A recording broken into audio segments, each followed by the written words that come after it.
Good day everyone. Ipakita lang natin yung build overview ni Sir from Davao.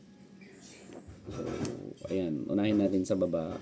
Ang ginagamit nito dito is actually ito pinadala sa amin galing Davao. Buo siya. Ang problema lang is yung accuracy, yung range, tsaka pinaretune din ni Sir yung trigger pull nito, tsaka yung recoil.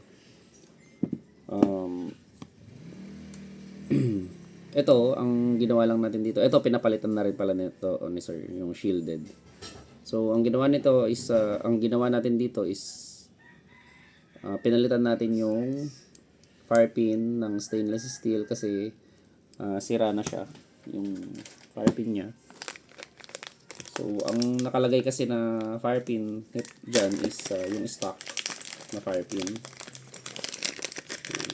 Pakita natin yung stock fire pin. Ayan, yung stock na fire pin is ayan, naputol na siya. Putol siya. So isa ito sa mga mahinang part ng TM high kappa fire pin. Kahit sa anong high kappa, unless kung out of the box is steel yung ganito nyo. Yung ganito nung unit. So, ayan. Ito yung thumb safety na dati. Then, ang nakalagay na buffer is 3 lang. So, ayan yung buffer na nakalagay. Ayan. And then yung stock na yung blowback housing na kasama ng unit, pinalatan na rin natin. And then ito, standard to na edge. So ang nilagay natin is yung long leg na edge. Tsaka yung nozzle spring niya is hindi ko sure kung saan galing to, kung anong brand to, pero malambot siya. Kaya pinalitan natin siya ng AIP 140%. So ito na yung kanya, yung trigger pull niya. Ayan.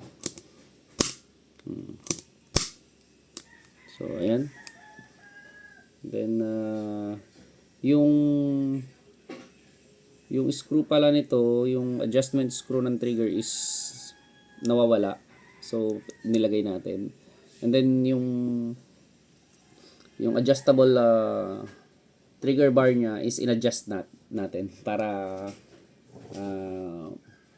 makuha natin yung ganitong trigger pull. And then, nag-readjust tayo dito sa may hammer spring, then nag-polish tayo dito sa mga hammer components.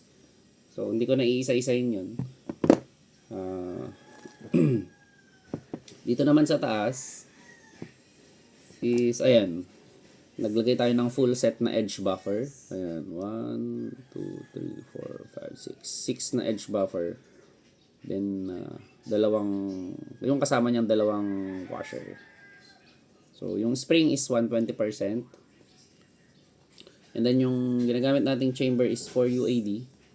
Then, 4UAD half rubber din. Ayan, orange. 4UAD to. And, yun. Pinalitan natin ng 163 na inner barrel. Kasi ang dating gamit ni Sir is 112.5. 9 ball ito, sigurado ako. Or PDI. 112.5. Ayan. Then, yun, pinalitan natin ng edge blowback housing. Edge nozzle na long leg. Then, AIP 140%. Then, nag-ayos din tayo sa upper nito para makuha natin yung ganyang nozzle return. So, kita nyo, 140% lang to na AIP. Pero napakaganda ng nozzle return niya. So, yun lang. At maganda naman yung unit. Ngayon, nagkakaproblema lang dito sa adjustment dito sa elevation. Kasi yung point of aim is mas mataas compared dun sa point of impact ng BB. Nakasagad na kasi ito. So, hindi ko alam kung original tong 3G-Con na to. Pero yung windage niya, okay naman, straight naman. Ang problema nga lang yung elevation. Mas mababa yung point of impact compared dun sa point of aim. Kahit nakasagad na yung adjustment niya. So, yun lang naman. Ayan. Then, lagyan natin yung fast mount. And then yung nasa na screw. Mawawala yung screw. Ayan. Ayan siya.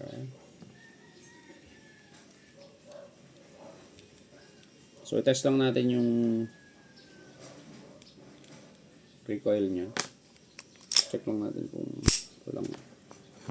So, wala siyang ano tayo ng ibang coil. So, ayan. Subukan natin to. So, ito yung recoil niya. O, ayan. So, ayun lang. Thank you very much.